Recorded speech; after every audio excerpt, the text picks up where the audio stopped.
तुमच्या स्वयंपाकघरातील नॉनस्टिक तवा, तुमचा वॉटरप्रूफ रेनकोट आणि तुमच्या पिझ्झा बॉक्सचा कागद या सर्वांमध्ये एक गोष्ट समान आहे, ती म्हणजे पीफास, पर अँड पॉलिफ्लोरो अल्कल सबस्टन्सेस.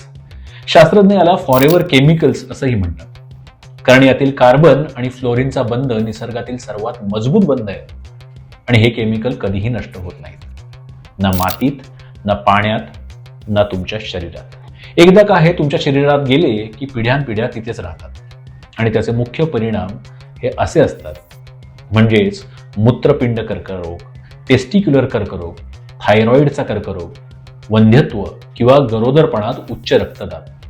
मुलांच्या वाढीवरही याचे परिणाम होत असतात. जन्मतः वजन कमी असणे, यकृत आणि रोगप्रतिकारक शक्ती कमी होणे, ही माहिती अनेक जागतिक आरोग्य आणि पर्यावरण संस्थांच्या संशोधनावर आधारित आहे. CDCच्या सर्वेक्षणानुसार जवळजवळ अमेरिकेतील 15 कोटीहून अधिक लोकांच्या पिण्याच्या पाण्यात पीफास दूषितता आढळली आहे. ब्रिटनमध्ये नदीतील माशांमध्ये 11,000 नॅनोग्राम पर किलोग्राम पर्यंत पीफास सापडला आहे. पूर्ण युरोपमध्ये सुमारे 17,000 प्रदूषित ठिकाणे ही हॉटस्पॉट म्हणून मान्य केली गेली आहे. आज संपूर्ण जगच यावर बंदी घालण्याची भाषा करत असताना भारतात मात्र चित्र वेगळं आहे आणि सध्या लक्ष्मी इंडस्ट्रीज बद्दल मोठी चर्चा सुरू आहे. नमस्कार, मी विज्ञान मोहिते. लक्ष्मी इंडस्ट्रीजची चर्चा अचानक का सुरू झाली? हे पहिलंच प्रकरण आहे का, की आपण एका मोठ्या विनाशाच्या उंबरठ्यावर उभे आहोत, की खरा प्रश्न काहीतरी वेगळाच आहे? या साऱ्यांचीच उत्तरं शोधण्याचा प्रयत्न आपल्या या व्हिडिओ मार्फत करणार आहोत. भारत हा जगातील रसायन उत्पादनात 6व्या क्रमांकाचा देश आहे. आपली अर्थव्यवस्था याच्यावर अवलंबून आहे. पण ही प्रगती किती विषारी आहे हे पहा. भारतात केवळ पीफास नाही तर इतरही अनेक घातक रसायनं तयार होतात. मिथाइल आयसोसायनाइड, ज्याने भोपाळ गॅस दुर्घटनेचा थरार घडवला. बेन्झिन, जे प्लास्टिक उद्योगात वापरले जाते आणि कॅन्सरला निमंत्रण देते. ऑर्गॅनोफॉस्फेट्स, ही अशी कीटकनाशके आहेत जी युरोपमध्ये तर बंद आहेत, मात्र भारताच्या शेतात आजही सर्रास वापरली जातात. लक्ष्मी इंडस्ट्रीजच्या प्रकरणानंतर खरं तर आज आपण जागे झालो. सोशल मीडियावर आपण पोस्ट शेअर केल्या, अशा बातम्यांवर खरमरीत टिप्पण्याही केलेल्या आहेत. पण खरंच हे पुरेसं आहे का? हा प्रश्न आपण स्वतःला विचारायला हवा. लक्ष्मी इंडस्ट्रीजच्या विरोधात जो आवाज उठवतोय तो पहिला नाही. याआधीही अनेक कंपन्यांवर आरोप झाले, पण लक्ष्मी इंडस्ट्रीजच्या बाबतीत 2 गोष्टी महत्वाच्या आहेत. तो म्हणजे जागतिक दबाव आणि स्थानिक जागरूकता. पीफास हे काही नवीन नाही. 2021 मध्ये गंगा नदीत, 2022 मध्ये चेन्नईच्या भूजलात याचे पुरावे सापडले होते. पण लक्ष्मी इंडस्ट्रीजचं हे प्रकरण आपल्याला आता पुढे आलंय कारण जग बदलतंय. स्टॉकहोम कन्व्हेन्शननुसार भारतावर आता ही रसायने नियंत्रित करण्यासाठी दबाव वाढत आहे आणि आपण आता याकडे दुर्लक्ष करू शकत नाही. अनेकदा असा युक्तिवाद केला जातो की इटली हा प्रगत देश आहे, त्यांच्याकडे पैसे आहेत म्हणून ते बंदी घालू शकतात, आणि भारत हा विकसनशील देश आहे, आम्हाला रोजगाराची गरज आहे. पण इटलीतील सॉल्वे कंपनीचं उदाहरण पहा. तिथल्या अलेसांद्रिया भागात पीफासमुळे मोठे प्रदूषण झाले होते. इटलीने अत्यंत कडक कायदे लावून कंपनीला कोट्यावधीचा दंड ठोठावला. फिल्ट्रेशन सिस्टीम बदलण्यास भाग पाडला.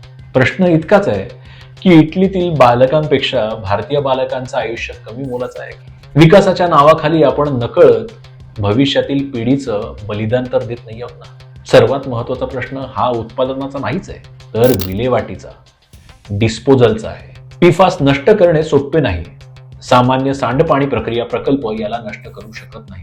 मानके काय सांगतात तर पीफास नष्ट करण्यासाठी 1100 अंश सेल्सिअस पेक्षा जास्त तापमानावर ते जाळावे लागते, ज्याला इन्सिनरेशन म्हणतात. आणि भारतातील वास्तव असं आहे, भारतात किती कंपन्या प्रामाणिकपणे हे इन्सिनरेटर्स चालवतात? हे चालवण्यासाठी प्रचंड इंधन आणि पैसा लागतो. अनेकदा खर्च वाचवण्यासाठी रात्रीच्या वेळी हे इन्सिनरेटर्स बंद ठेवून थेट विषारी पाणी जमिनीत सोडलं जातं. आमची नियंत्रण यंत्रणा म्हणजे CPCB, SPCB काय करते? कायदे कागदावर कडक आहेत, पण जमिनीवर त्यांची अंमलबजावणी शून्य आहे. प्रदूषणाचा दंड भरणे हे प्रदूषण रोखण्यापेक्षा स्वस्त पडते आणि हेच या देशाचं दुर्दैव आहे. औद्योगिकरण की निसर्ग जीव संवर्धन, मुळात हा प्रश्नच चुकीचा आहे. खरं तर याचं उत्तर आहे की आरोग्यदायी औद्योगिकरण. आम्हाला लक्ष्मी इंडस्ट्रीज सारख्या कंपन्या हव्या आहेत, आम्हाला रोजगारही हवा आहे, पण तो लोकांच्या मृत्यूच्या किमतीवर नको. स्थानिक लोकांना रोजगार मिळणे चांगले आहे, पण जर तोच रोजगार त्यांच्या घराघरात कॅन्सर घेऊन येत असेल तर त्या पगाराचा काय उपयोग?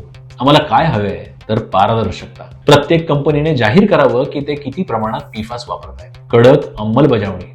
नियमांचे उल्लंघन करणाऱ्या कंपनींचे लायसन्स कायमचे रद्द करा. म्हणजे पॉल्यूट पेज प्रिन्सिपल केवळ छोटा दंड नाही तर संपूर्ण गाव आणि पाण्याचे स्रोत शुद्ध करण्याचा खर्च कंपनीकडूनच वसूल केला गेला पाहिजे. आणि लक्ष्मी इंडस्ट्रीज हे केवळ एक केस स्टडी आहे संपूर्ण भारतासाठी आणि वॉर्निंग सिग्नल आहे. जर आपण आज मानके आणि नियमावली सुधारली नाही तर मेक इन इंडियाच्या स्वप्नात आपण आज आपली माती आणि पाणी कायमचे गमावून बसू. पाण्याची निर्मळता जपण्याचे नियम प्रामाणिकपणे राबवले तर तो खऱ्या अर्थानं योग्य विकासाचा प्रवाह ठरेल. कारण विकासाची गंगा ही रक्ताने माखलेली नसावी. तुम्हाला हा व्हिडिओ कसा वाटला हे आम्हाला नक्की कळवा आणि याबद्दलच्या तुमच्या कमेंट्सही खाली नक्की लिहा आणि लाईक करा, शेअर करा आणि सबस्क्राईब करा. सागर वेव.